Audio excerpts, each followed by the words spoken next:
mullet representative. Got that goddamn mullet representative. Thank God. Okay. You know what else is a mullet representative? That's right. I'm going into the show from this. I love it. I think it's fine. Don't ask questions. Just do it, baby. Just do it. Hey, everybody. Welcome back to Pixel. My name is Ken. With me as always is Phil. On today's show, we are finishing up Dishonored, the Corroded Man, Part 3. And I have the DNC on in the corner of my eye, just hoping for a miracle that the uncommitted movement gets a slot. You're in the future as you listen to this episode, and tell us how it went. Tell us how it went. You know they didn't. No, they didn't. They didn't.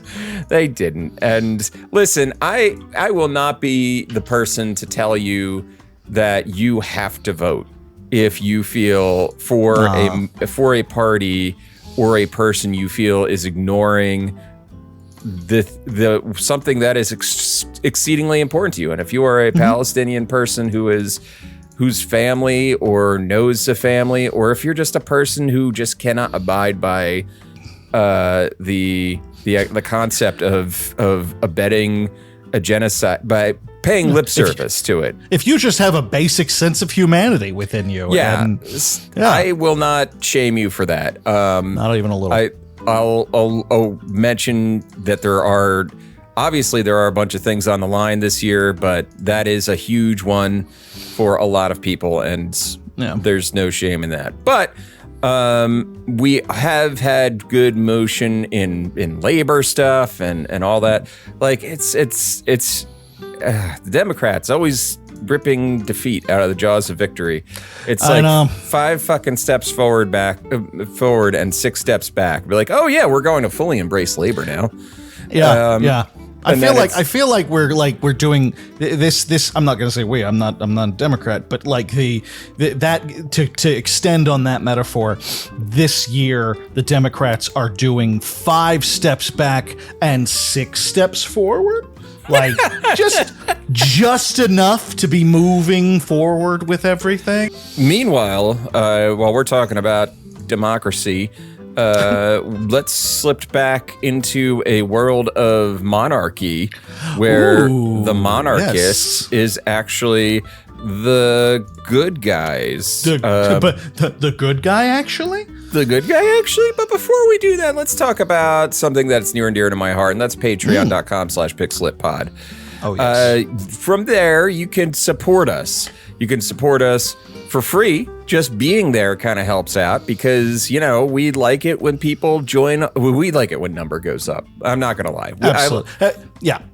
Number goes up, I'm happy, even if it's just the free members. I love it. But you could give us $1 a month, and that gives you access to Phil's blog where he reviews a book every week or every week, right? You've been posting. Give or take every week. I think I might have, give or take. I'm currently reading East of Eden by John Steinbeck, which is requiring a lot of me, and I haven't been able to get to my flippant little novellas that I can tear through like a monkey on acid. But they're coming. There will be an East of Eden review in the. It's real good. it's real good. It's a good book. So yes, $1 a month gets you that. $5 a month gets you the ad-free episode and the bonus that we record before the show, and $10 a month gets your name shouted out every week on the episode. So to that end, Ruthless Mutter, Kyle Seaman, Jesus Loves You, and Friendly Friend, thank you so much for being a friend. And now, let's put the body in the marsh.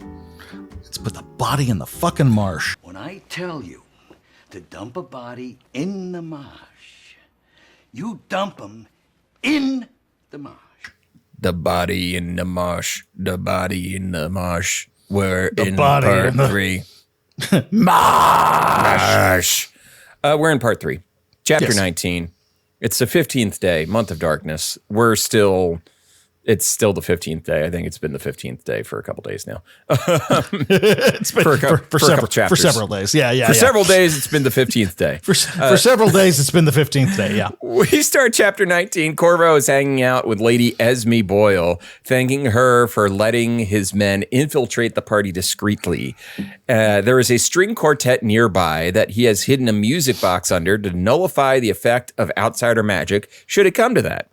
As Corvo watches the people enter under the title of honored guests, I thought this was cute, where they just say, ladies and gentlemen, the honored guests, and they just wouldn't say a name because it's a masquerade. I love that. It was a really neat detail. Yeah.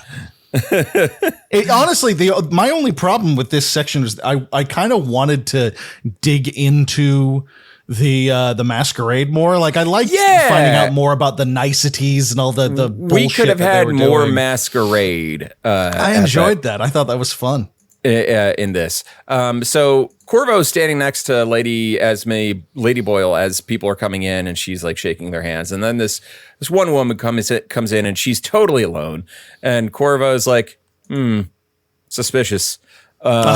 And he like looks at her hands, and he's like, her nails are short. Like somebody would do for sparring purposes. And then he's like, oh, and also that's Emily's ring. I do love how long it takes for him to actually. He's usually really quick on the uptake. I'm kind of amazed at how long it takes him to be like. It was hilarious. He's like figuring all these. Like, why do I feel like it's my daughter. It's my daughter. Oh, understood. Got it. Understood. The ring that she's wearing. That's obviously on her finger.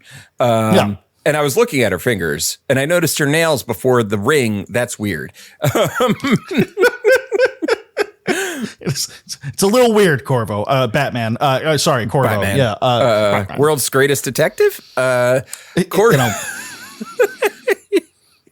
Corvo excuses himself to get Lady Boyle a drink so that he can tell his agents that there is an unexpected guest. And then he walks around and finds Emily mingling in the garden, and he has a few of his agents keep an eye on her. He's annoyed that she's there, but reasons that it might be better so that he can keep an eye on her. Yeah. Chapter 20. In this chapter, we learn that Lydia Boyle didn't actually die like we heard earlier in the book, but was sent into an insane asylum after losing her mind after the other Boyle sister left. Zhukov arrives and preys on her quote-unquote moonstruck nature, as well as her disdain for Esme, and she agrees to help Zhukov get into the vault beneath the manor.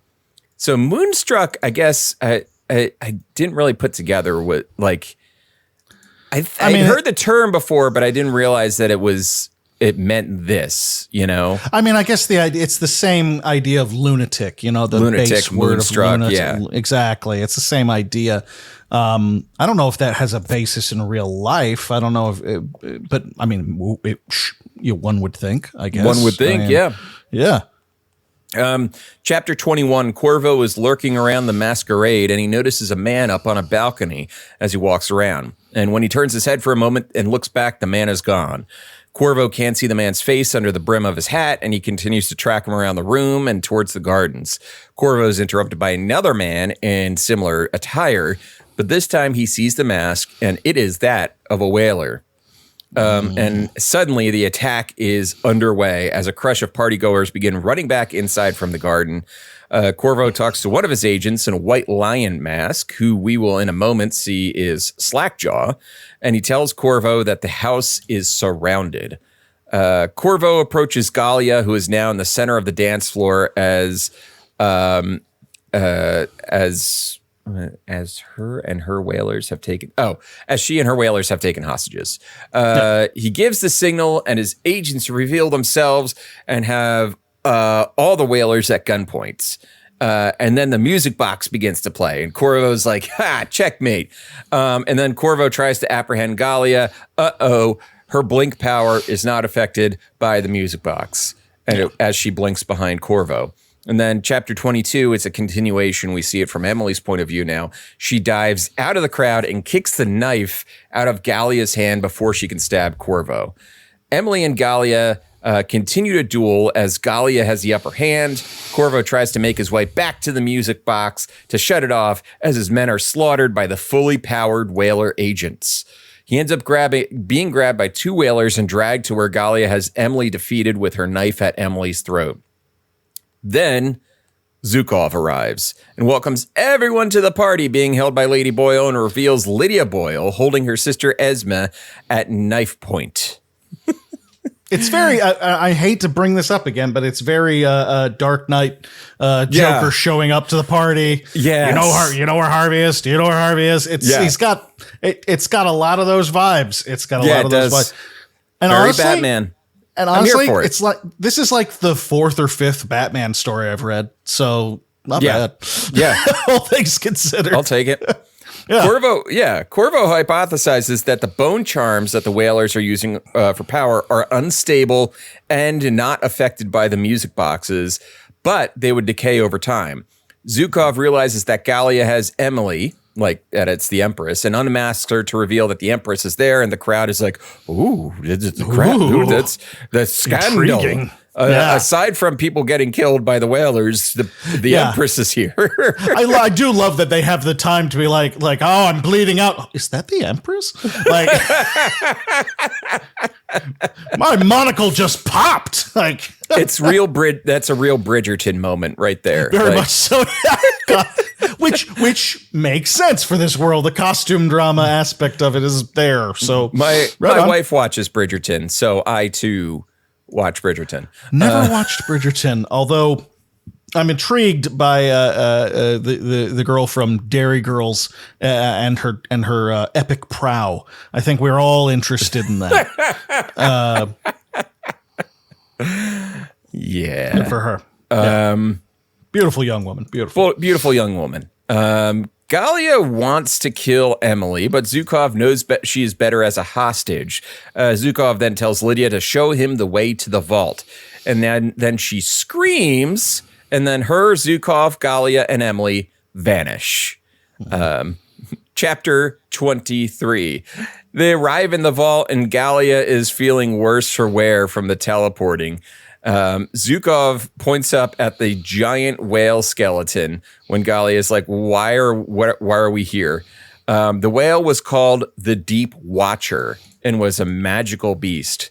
Lydia tells the story about the capture of the whale, which is this real, like, epic tale of like. I love this scene so much. The nautical nerd in me, the Moby Dick of it, the H.P. Lovecraft of it, and of course, he's carving bone charms. You find the bones of a gigantic man. I love it. He's love like, this scene I need the bones of a giant Leviathan. Yes. Called the Deep Watcher. I love it. It's so spooky and good. I'm here for it. I love it. The only way it would be better if Quint was telling. Actually, just imagine Quint is voicing Zhukov. Yeah, you could do that. That's not a stretch. It's really not. It's just an amazing, like, I love it. Yeah. The whalebone is best for the scrimshaw of the bone charms, and then we you ever carve into scrimshaw into the whalebone from the fucking briny Cthulhu-esque deep. Did you ever scrimshaw a bone from the jaw of a Leviathan? Oh, you never lived until that Leviathan bone is pinned to your chest. You can't stare at you, and you're staring at it, and you and the abyss tears you to pieces. The abyss stares back. I'm ruining my throat with Quint voice, but it's worth it. It's worth it. It's worth it.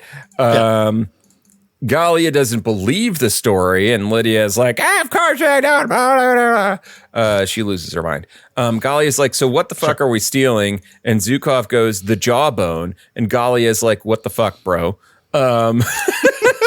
Which is her right. Is her right. I don't know if you've noticed, the jawbone is the size of a small city. I'm not sure how we're planning on getting this out of here. He's like, bitch, we've got magic. It's like, oh, right, magic. Forgot about them. Yeah, he's like, I got a plan for that. He has a spell that he can cast that teleports them all back to the slaughterhouse. He's like, we're good. We're good. Just get it down. Yeah. So, meanwhile, back upstairs, everyone is hanging out at knife point while Corvo thinks about the fact that Zhukov and Galia were 10 steps ahead of him the entire time. He makes eye contact with Lady Esme and who starts trying to get the attention of the guards, of the whaler guards, by being, young man, get out of my house. And she starts like basically throwing this fit. And then the guard that's near her like shoves her back into the couch that she was sitting on. And she like falls into the couch and then takes like a pratfall off the couch and onto the hard floor. And she's like, you have injured me. And like the one whaler's like, I don't know what to do. And the whaler that's guarding Corvo is like, what the fuck? And goes over to see what's going on. So Corvo takes this opportunity to go over, to get up, takes his gun out and shoots the speaker that's playing the music. And then he gets all powered up again and he's able to start blinking around, and his guys are able to break free of the whalers and press the advantage. And they just slice everybody up. And then this is good advice for any budding D&D players in our audience who like to play rogues or are interested in playing rogues. Never underestimate the opportunity you have to make things real weird. Even trained murderers are not immune to things being just really weird and not knowing how to handle that. They are not immune to weird. No one is. Keep that in mind. So Corvo like gets tripped and ends up on the ground, and he's about to get stabbed by one of the whalers, and then Slackjaw shoots the guy's face off. Then helps Corvo up and gives Corvo some Addermeyer solution. Corvo's like, what's in the vault? And Lady Boyle's like, it's just a big old Leviathan bones. And Corvo's like, she's like, nothing but a giant whale skeleton. And Corvo like takes off his glasses and is like, my God. Yeah. Yep. And she's like, I don't know what you would do with a giant whale skeleton. Am I missing something? Is that significant in some way? So Corvo has her lead him down. He has to carry her. And he's like, there's just a great note in there about, he picks her up and he's like, oh, she is just skin and bones. Okie dokie. All right. Okay, old lady. Let's be real ginger with the old lady. Okie doke. Chapter 25, they get down to the vault, but it is too late. The jawbone is already gone, and so is everybody else. They also find Lydia's mutilated body, which they used for fuel for the spell that they needed to cast to get back to the slaughterhouse. Right. Corvo tells Jameson to call the people back from the slaughterhouse to take care of the wounded at the masquerade, while he's going to get Emily back and finish this once and for all. Dun dun dun dun. We're reaching the climax, people. We're reaching the climax. Yeah. If you know what I mean. Oh, yes. Oh. The rising action has reached its peak. And now we're ready for falling action. Absolutely. Or denouement. The cool down, as I like to call it. The aftercare of the book. We get an interlude. To sum up the interlude, it's basically the story of how Zhukov was jailed. He was the hero of Tivia, and the judges who rule Tivia basically discovered his plot to get the judges overthrown, and they sentenced him to freedom because they're clever like that. But basically, they're those guys. The Empress was killed, and that Jessamine Caldwin, so Emily's mother, was killed, and that threw out his plan for getting the judges overthrown. And we go into it a bit deeper later. But before we do that, how about some products and services? Ooh, I love both of those things.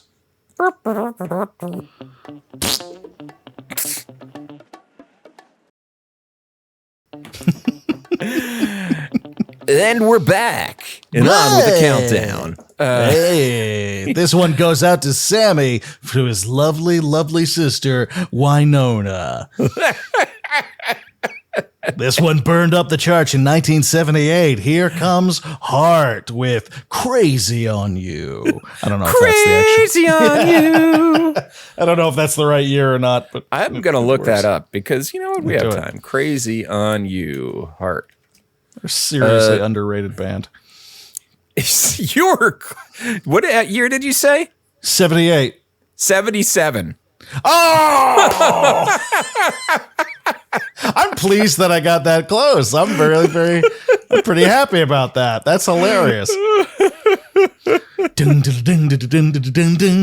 Oh no. Okay. That was just the year that performance is from. It was okay. It was released once in 19. It has like 3 release dates.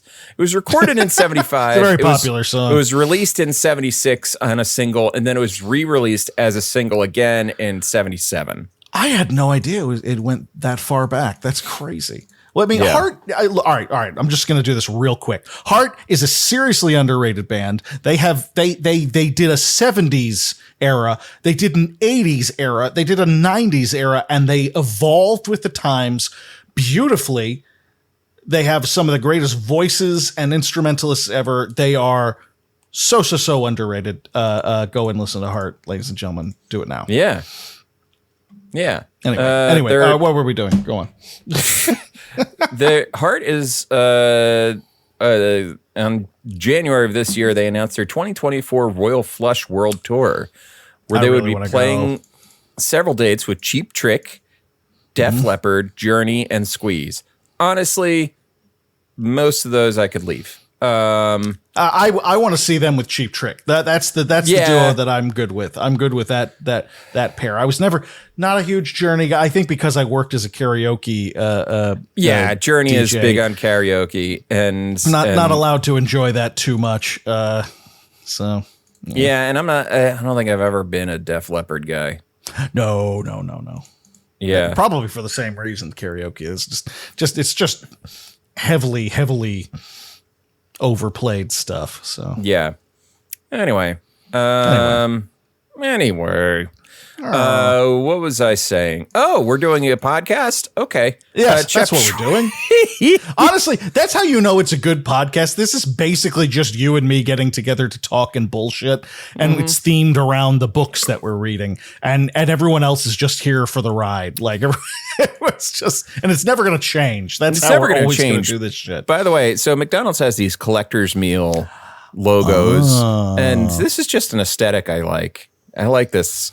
They're selling the glasses now. Yes. Yeah. It's just that bubbly aesthetic, the red, and I don't know, it makes me feel warm and fuzzy inside. It's very nostalgic. Makes me think of being a child, and I didn't have to worry about things. And that's like that is the like triglycerides. Yeah. Yeah. Happy to report that I have been on cholesterol medication for a month now, and I have had no actual side effects from the cholesterol medication, except gas has gotten way worse. It is not good. I believe that is one of the side effects is some weird tummy rumblings. I've always had kill your dog on a summer day bad levels of gas, so I don't know if it's any different for me. But yeah. So chapter 26, Emily wakes up in the slaughterhouse and Galia is begging for permission to kill her. Emily also realized that Zhukov has been making her sick and flooding her mind with the evil visions. Galia is begging Zhukov for more power. And then Zhukov's like, you're gonna share in my power. And then he just stabs her in the chest and pushes her off. That's not what you promised at all. And pushes her into the viscous, bubbling, molten hot liquid, and she lands on top. And she's like, like the fact that she is conscious for a moment while she's laying on the molten liquid, and she's like, and then the description is, and then suddenly her body breaks the surface tension and she sinks underneath. And I was like, that's a good death right there. It's pretty brutal. It's fantastic. Yeah. He just had no use for Galia, as annoying of a character as she is. He was just like, you're done. I think we're good. You talk way too much. Exactly. Emily gets Zhukov to monologue a bit about his plan, what the whale bonus for, magic, how he spent time on Pandysia, and a whole lot of other stuff. And he also talks about his plan is to set the world that is to become the world that was. So kind of foreshadows a little bit of a weird timey-wimey time travel thing that is part of his plan. Yeah. Chapter 27, Zhukov uses the mirror to show Emily different possibilities of what could be now, including fires, plagues, and her mother sitting on the throne and watching the city burn. It's too much, and she faints briefly and slams her cheek against the floor. And the pain of that returns some of the sense back to her, and she Emily will remember that. Right. Yeah. For all intents and purposes. Yeah. That's what that is. He uses the mirror to show her who he was as the hero of Tivia, his exploits, and everyone praising him, and then tells more details to Emily about how her mother and the royal spy master had planned with Zhukov to overthrow the judges and instigate a revolution, bringing Tivia back into the fold. So basically, Tivia is part of the empire, but it's more like a independent. It's like a self-governing state, sort of. It's part of it, but out on its own at the same. Think of it the state that Barcelona is in, the Basque region. Basque, Is that Barcelona? No, Basque is its own kind of little. Basque it's a little thing. It's not a region. No, Spain does not want to be together. No. When you look at the history of Germany, Italy, Spain, all these other countries that used to be little kingdoms that all got joined together, Spain is the one that very clearly has no interest in doing this. Catalonia, the autonomous community of Catalonia. Yes. Spain is one of those countries that's several countries in a trench coat. And that trench coat is barely containing those countries. It's boiling over with rage and anarchists. It's just so angry. The angriest little trench coat you ever saw. Because it's funny. It's you got Spanish, and then there's all these other languages, like Catalan and Basque and all that. And, write in if you have any thoughts on this, because it's just such a fascinating. I mean, I love Spain. I've been there twice, both times to Barcelona, and Barcelona is 100% one of my favorite cities in the world. I love Barcelona. It's one of those cities that I would I would move to Barcelona if I had the opportunity. But yeah, no, it's I feel like Spain and Germany and Italy specifically are the ones that are the most fractious in terms of, is that a word, fractious? Fractured? Fractal? Fractal. They just don't want to be together. Well, Germany does. Germany's fine. Germany's not gotten so over bad. it. Germany's gotten over not so bad. Italy is, from what this is just based on my own understanding. Yeah. Italy is more about the north and the south. North, south, and Sicily are the three. Yeah. They got their own bullshit going on. Yeah, and then you got Spain. But otherwise, whatever. In Spain, where it's just nobody's happy. Nobody's happy about anything. Nobody's happy in Spain. Yeah.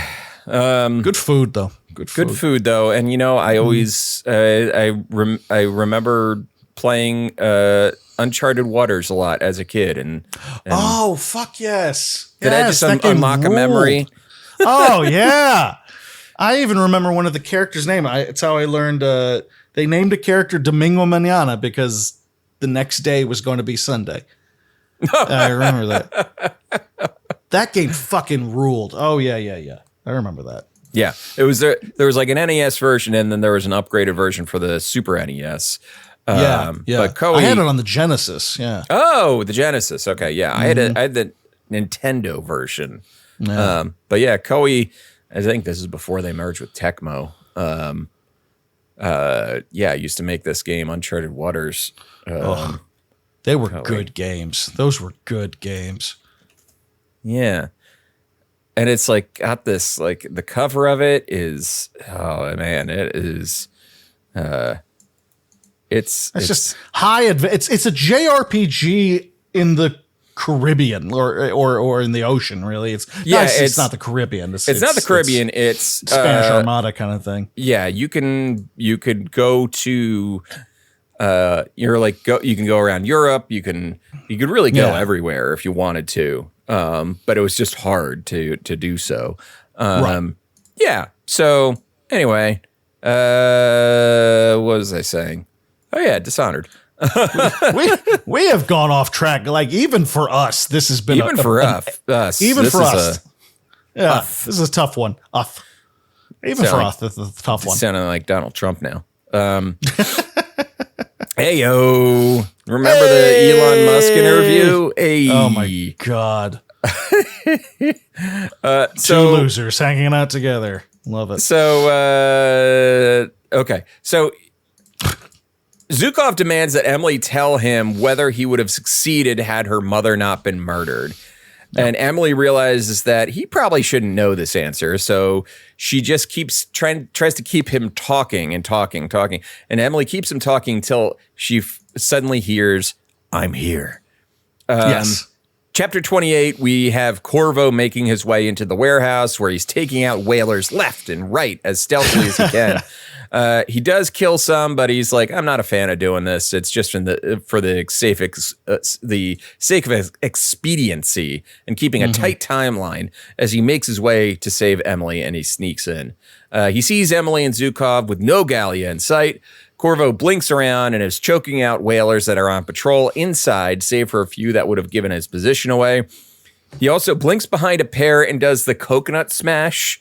Like, oh yeah, classic. Like 1987 called. It wants its martial arts back. Like, and it knocks them out. I just can't imagine two dudes being equally knocked out by having their heads. But yeah, no, I thought the same thing. You figure one of them would be way worse off than the other, right? Like, but I'm willing to let it slide because I've seen Arnold do it like a dozen times in 15 different movies. So it's probably fine. It's probably fine. Yeah. It's probably fine. Who am I to tell Arnold? No, you can't. You don't tell Arnold shit. Arnold tells us shit. That's how this works. Yeah. It is known. Exactly. It is known. He blinks to Emily and gives her a weapon. Its own. Ends with like father and daughter ready to fight. They strike a pose in chapter 29. They begin to fight, but Zhukov immediately uses magic to disorient them. Oh, I see. And smoke begins billowing from his cloak. Emily's trying to fight. It's basically a D&D stop time spell. Totally. And she manages to like reach her hand over and grab Corvo's blade. And she runs her hand up the blade to slice her palm open. So that's like just this immense pain. And that immense pain causes her to focus on the pain and shows she's not disoriented from the spell anymore. So she then grabs the sword from her father and attacks. She takes some slices at Zhukov. The blade slices the cloak open, and now you can see that he has these dozens of bone charms like hanging from inside the cloak. She continues to fight, and they get into like a tussle near the vat before she falls back and away from him. Now his mask is off now, and she like it's like his jaw is unhinged, like bigger than it should possibly be. Yeah. She says he looks like a walking cadaver. Yeah. And Emily dives. It's a great reveal. Emily dives at the bone charm that is casting the disorientation spell and rips it away from Zhukov's coat. Now Corvo snaps out of being disoriented, and he's ready to go. And then he says the story of the hero of Tivia ends here. And then Zhukov sees a mirror and he runs towards it. Yeah. Which if you looked like a giant charred corpse, might not be your first move. That might not be it. Yeah. Might stay away from the mirrors, but that's just me. Chapter 30, Emily grabs a hook that is hanging from a chain on the ceiling and swings it towards the mirror and hits it, and the mirror falls off of its support and then crashes to the ground and onto Zhukov. Emily and Corvo think he's dead because no one could have survived that calamity. No, of course not. It's a final boss fight. Yeah. You know that's not it. If you're reading this and you thought that it was over after that, shame on you. Shame on you. Shame on you. Consume more media, for Pete's sake. For Pete's sake. Zhukov is now controlling the mirror shards as they spin around him, and each shard is showing a different image. She sees more and more images of Dunwall fallen, her father killing Wyman, and so on. And in one of the shards, she sees a knife that looks like Zhukov's, and she plunges her hand into the reflection, and it hurts like hell. And then she pulls it out, and she has the knife in her hand. And then Corvo grabs the knife from her and plunges it into Zhukov. And Emily passes out. Yeah. I thought... Yeah. I'm not gonna lie. I thought that was. I was like, can we just give Emily the kill? Give Emily the kill. Yeah. I mean, we all love playing Corvo. But can we just give Emily the kill for Christ's sake? That bothered me a little bit. Honestly, I believe so. In Dishonored 2, you can choose between Emily and Corvo, like who you want to be at the beginning of the game. And to me, the Emily story has always been like the canon one for me. It makes more sense that it would be centered around Emily rather than Corvo saving her again. At some point, you have to pass the mantle on, which is actually the theme of this book. So right, exactly. Yeah. Chapter 31, Emily wakes up in her room, and Corvo mentions that she has been unconscious for 3 days. And that she's like, I feel like a building fell on me. And he's like, yeah, you joke, but it's funny you should say that. But yes, after I killed the guy, he's like, we scuffled for like a few more seconds, and then I pushed him into the vat of acid, and and so that happened. Yeah. And wouldn't you know it, the building just started exploding, and we got out of there, and now the building is in the river. Yeah, Don't worry, we're gonna take care of it eventually. But for now, we're all tired. We're all tired. And the Wyman enters the room and is apologetic about letting her out of his sight that night. And she says, Wyman. It must have been something you drank. Poor Wyman. I felt so bad for him because like he really thinks he blew it. He was like, God damn it, like. I was just supposed to protect her, and I couldn't even do that. Like, I wonder how much of this is going to. I couldn't even do that. Stick with him for years and years. She'd better tell him soon. Like, she's got to tell him. Yeah, she's got to. Chapter 32, Emily is out again at night. She's wearing a modified version of her masquerade outfit as part of her disguise for going out into the city. She's feeling good and goes off to run and jump. Oh, I forgot. I forgot this one note. The reason she survived is the physician's like, sir, your daughter is absolutely jacked. She is. Oh, that's right. She is carved out of wood. This doesn't make sense. She is ripped to shreds. She is more muscle mass than most of the city guard. I don't know what this is. Detail. He's like, dude, are you giving her human growth hormone? What is going on? Corvo, she is yoked. Yeah. It's fantastic. It's really, really good. I was like, yeah, I mean, it makes sense. What she does every night. She parkours across the city every night. She's got to be, in wicked good shape. Her core is just undeniable. Like she is undeniable core. Yeah, absolutely. So chapter 32, she's out again at night and she's wearing a modified version of her masquerade outfit as part of her disguise for going out into the city. She's feeling good and goes off and runs and jumps, and Corvo watches her run off, and he's happy about it. He's happy like that she does this, and he's like considers going out after her just to keep an eye on her, and then he's like, you know what? It's time for her to have a night to herself. And then we get an epilogue, which is set immediately after the events of Dishonored 1, where Corvo is still kind of learning how to be like a dad to Emily, and where, they're playing hide and seek, but she's like, I want you to train me. I want you to I need to be able to fight. Like, you're not always, and she's like, well, you're not going to be here forever. And Corvo's like, I don't want to think of it like that. And no dad does. So it's a nice little epilogue, like the beginning of their training story together. And it's nice. I like it. Yeah. So that's the end of the book. I really liked it. Yeah. I really liked it. It's a nice book. I like it.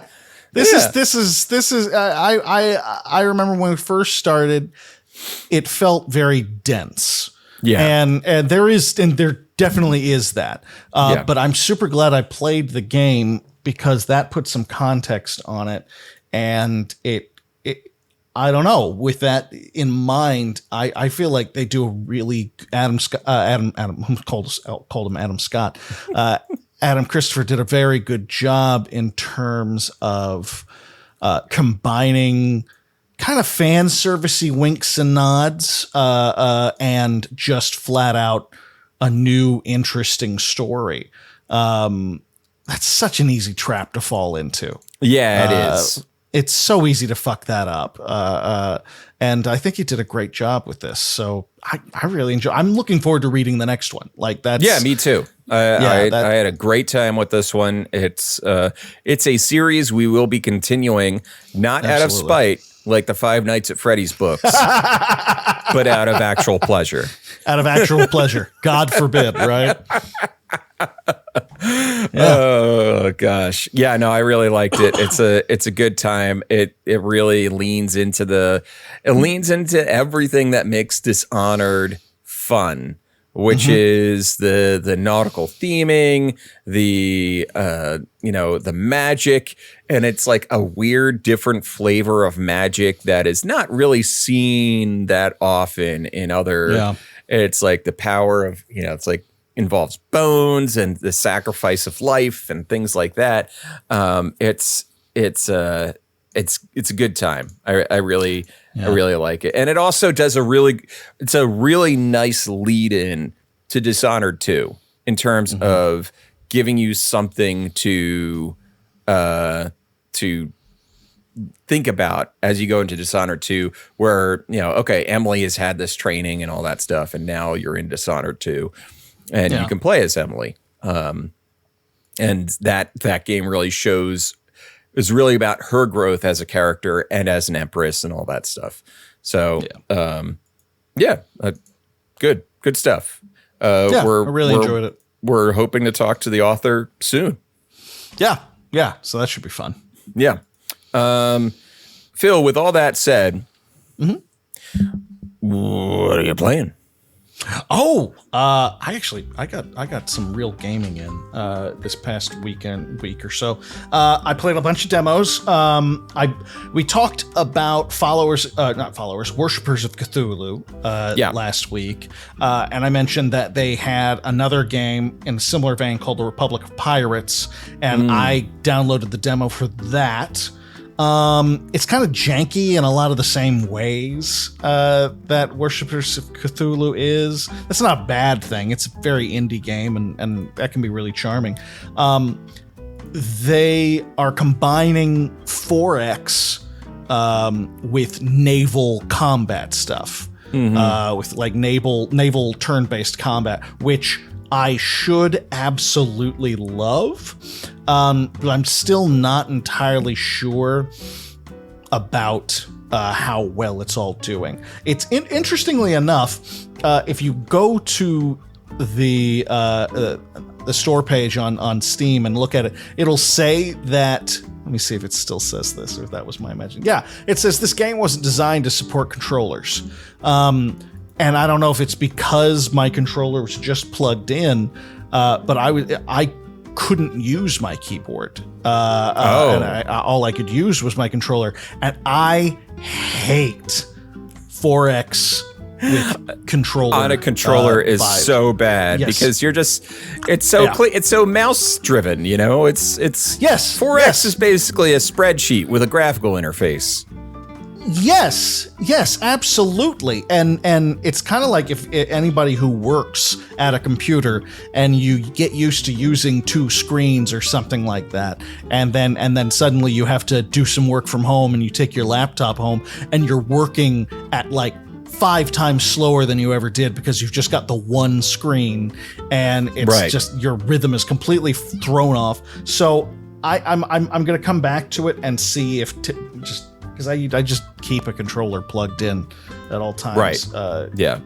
So I'm going to try it again, see if that makes a difference. I feel like I'd enjoy it more if I could do it with my mouse. But yeah, so that was an interesting one. I played the prologue for Sunset Motel. Okay. This is one of your bog standard kind of like ugly, janky sim games. You get a motel, you've got to go into the motel rooms, clean them up, repaint them, add stuff and all that, and it's, you know, roadside desert motel kind of thing. It's kind of ugly, it's kind of basic, and I can't stop thinking about it. And I'm pretty sure I'm going to go back and play it again. Okay. So it's like they're doing something right. They're clicking into something. But it is one of those sim games where the pleasure comes in kind of the drudgery of it all. You know, so that's interesting. But the demo that really kicked me in the teeth the most, that I enjoyed the most this past week, was I played the demo for Visions of Mana. Okay. Which is the newest game in like the Secret of Mana series kind of thing. I have only ever played Secret of Mana. I love that game. It was part of my childhood. I did not play Chrono Trigger as a kid. I played Secret of Mana, and that was I just fucking love that game. Right. And I wasn't altogether all that interested because, you know, with these older franchises, they get newer and they don't really resemble what they were. And then I saw in the description, it's not out yet. It's coming out at the end of the month. It won't even be out by the time this episode comes out. But they made a point of saying that they're trying to recreate a lot of that old school Secret of Mana feel. And I went, well, if you got a demo, then yeah, sure, I'll do it. And it's one of those interesting demos where it kind of starts in the middle of the game. Sure. So I kind of loved it. I was like, this is how much I loved it. I was playing it, going through it, getting the feel for it. It feels really good. It plays really well. The theme, the whole world is very loyal to the old school kind of SNES games. It's that action RPG element to it feels really good. It feels classic. And I actually stopped playing before the demo was over because I was like, I'm going to get the full game. I'm going to get this game. I don't want to. I'm done. I'm done tasting. I'm ready for the full course. I don't want to invest a bunch of time in this and then come back to this and have to do it all over again. Right. I know I'm going to get this game, and I fucking loved it. It was really, really enjoyable. it's a little twee JRPG. That was never the anime, that twee kind of anime vibe was never really my thing, but I can get over that. You know, I can get over that and play like washboard abs, you know, kind of like wayfish boy with a two-handed sword for a little while. With a two-handed sword and a swooping haircut. Yeah, exactly. I can do that. And that's I guess I didn't realize that Secret of Mana was the sequel was the second game in the series. Yes. And the first game in the series was Final Fantasy Adventures, exactly. Yeah. Which is, I didn't realize the Mana series was a Final Fantasy spin-off. They're really closely related. It feels like every time they try, it's kind of like every time they were trying to make a new Final Fantasy, but it was just a little weird. They were like, it's a Mana game. Because Secret of Mana was supposed to be Final Fantasy 4 or something like that. It was one of those, and they were like, this is not it. This is not a Final Fantasy game, and so they made it its own thing. So they're very closely related. It's a very interesting history that they have. Yeah. Pretty cool stuff. It's just so like that whole history of you know the Square and the Enix games, and now Square Enix. It's fascinating, and you know Square as a company is both up and down in terms of they got big enough to become a publisher. So they moved from that they're a developer to they publish, and they got the Tomb Raider series and they got a whole bunch of stuff. I mean, even like Power Washer Simulator is a Square Enix game. I didn't know that. That's hilarious. So that's why it has DLC packs for Tomb Raider. It has DLC packs for Tomb Raider and Final Fantasy VII Remake. That, of course, that's hilarious. Okay, that's funny. Yeah, it suddenly all makes sense. It all fits together really nicely. This is probably going to be like a lot of the very anime-themed kind of games where I'm going to enjoy the shit out of the gameplay and skip through a lot of the cutscenes. Not all, a lot of them. But I'm really looking forward to this one. I didn't know about it until about a week ago, so it's just a lovely surprise. The last thing I'm going to throw in is as I believe we mentioned on the show last week, I went to a bachelor party for a mutual friend of ours, Tim, and we played a lot of poker, but we did sit down and play the board game based on John Carpenter's The Thing. There are a couple of them, but this one it's like, hold on, I'm going to look it up. It was, Outpost 31, Infection at Outpost 31. That's the one we played. There's another one, but that's awesome. Yeah, and I gotta say, it's a very well-designed game in terms of it just being a fun game, and also being very true to the theme of the series. So you've got all the characters you can play, and everyone has different specialties. You take turns being the captain, which is represented by a gun that you pass around the table. And you've basically got to clear out the entire facility. You've got to clear the rooms. You're looking for specific items that you need before you can leave, and you got to clear out the facility, and you got to work together. But at the very beginning of the game, unbeknownst to you, one of you is infected, and that person can sabotage things, and eventually there will be more people who could get infected. Right. And it's very hard. We there are like 3 phases, and we just got absolutely annihilated in the 3rd phase. I was one of the only people who was a human all the way to the end, and I was the dog keeper. I thought that I told my wife about that, so I thought she hated that movie so much because of what they did to the dogs, and I was like, I was there to keep the dogs safe, and you were there to keep them safe. I succeeded as long as I possibly could before I was swarmed by a bunch of fucking things. Things. But we got to, and they pointed out, they were like, we've never beaten this game. I can't imagine that. I imagine that it's like almost impossible to beat. It is a tough as nails, and it's one of those games that lulls you into a false sense of security. In the first phase, you're like, oh, we got this, we'll be fine, and then it's like playing Banished, where right. It's like you start out strong, and you're like, I know what I'm doing this time, and I've got my woodcutter over here, and I've got this over there, we're all good, and then all of a sudden, all it takes is one trip, and you're falling down the goddamn mountain. Right. So. Very enjoyable, especially if you got a big group of people. It's kind of one of those games. It's great for a bachelor party because there are like 7 or 8 of us there, and because of the level of secrecy in terms of someone being infected and that kind of thing, it doesn't really work with 3 or even 4 people on a certain level. Right. You need a big group there. So. Really interesting game, really very cool. But that's what I've been playing. Kevin, nice. What are you been playing?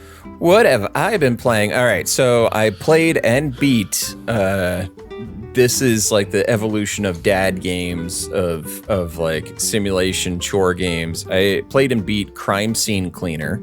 How'd you like that? That looked fun. It's fun. It's not like. Here's the thing: it's like. Power Washer Simulator is the A tier in terms of feeling satisfying in terms of Crime Scene Cleaner it's like a C, it's if I was putting it on a tier list, like it's got some fun stuff, it's got some little humorous bits. I was like, is the main character's voice AI or does he just have a really weird accent? I can't tell the difference. One of those things. Yeah. But it's just, it's fun. There's like 11 levels, and the last one is like basically a warehouse massacre. So you have to it's like, okay, I got to get my bucket out. I got to fill up some buckets with water, put some soap in it. I got to start mopping up the blood. You can mop up that blood, and you can use some stuff to help clean up the blood a little bit better. And you got to collect all the bodies. So you got to collect the bodies. You got to get rid of the bodies. You got to collect all the trash, collect all the evidence, wipe up all the blood. Put all the furniture back where it's supposed to go, and then you're good. Then if you have time, steal some stuff from the dead bodies. Of course, because wet your beak a little. You're a dad whose daughter is in treatment for cancer, and of course, Jesus Christ.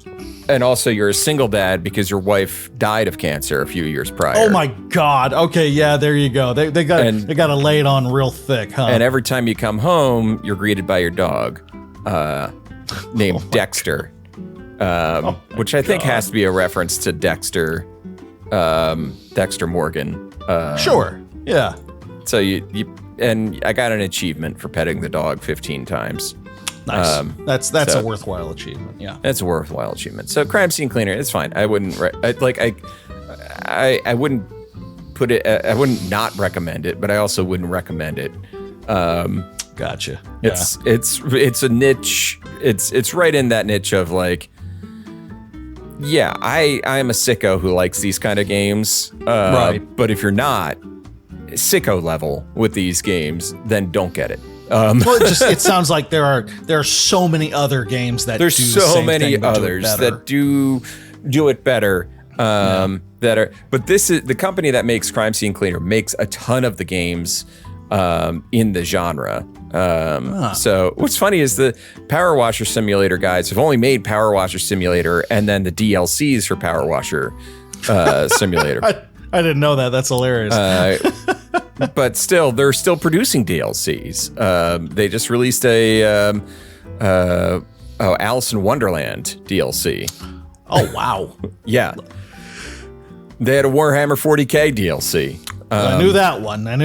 Jesus Christ. So that's that. The other thing I've been playing is, and I won't talk about it, I started playing a new character on Elden Ring, moving on. Jesus Christ, Kevin.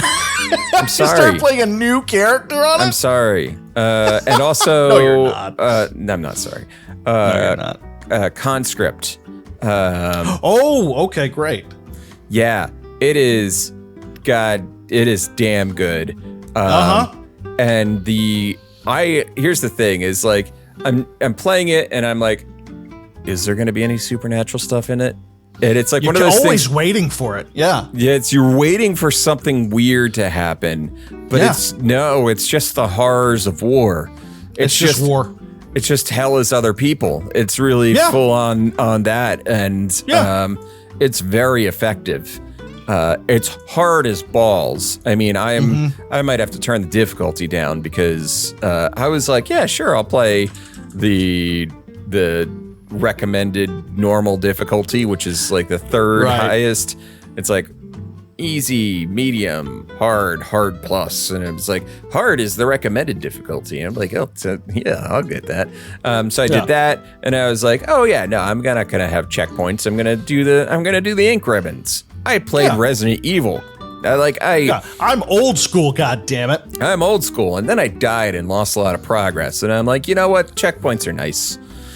The level of I will say it is accurate on the old school shit to the point of insanity, especially when it comes to like backtracking and stuff. And you're like, oh god. And they're like, I gotta backtrack. Oh, okay, yeah. Other than that, I'm one of the next games I'm looking to play is called Flintlock, which is a Souls-like that came out last month, I want to say, and it's supposed to be like a streamlined Souls-like. That is, kind of removes the rough edges, and I'm going to play it because a lot of people are being weirdly racist about it in light of the the Wukong game. And there's, oh God, the Wukong subreddit needs to get its shit together because 1 out of every 3 posts I see in that is the most absurd right-wing anti-woke garbage. Like the game gets praised for being anti-woke, and in the same breath, they use the main character, who is a monkey in Wukong. They use that word also as a racial slur in their comments, and they're like, these people don't. It doesn't matter to them. It doesn't matter to them, but I'm sick of the Wukong. I was like, yeah, it's a neat looking game. Journey to the West. It's the character that Goku from Dragon Ball Z is based on. Fantastic. That's neat. But there's so much bullshit surrounding the game that it just you lose your appetite for it. So anyway, that's what I've been playing. And that'll do it for tonight's episode. Thank you so much for listening, everybody. Follow us on X, Twitter X, Instagram, Twixter. Twixter. I bet that would actually piss off Elon more, calling it Twixter. That Twixter. I'm going to call it Twixter. I like that. Instagram. You can find us. You can join our Discord. You can find us on Patreon, as I mentioned earlier in the episode. You can find us on Blue Sky. Follow along on Blue Sky. It's much nicer over there. It's super nice. It's a lot more pleasant than Twitter is. So do all that, and that'll be great. And that's the end of the episode. I guess.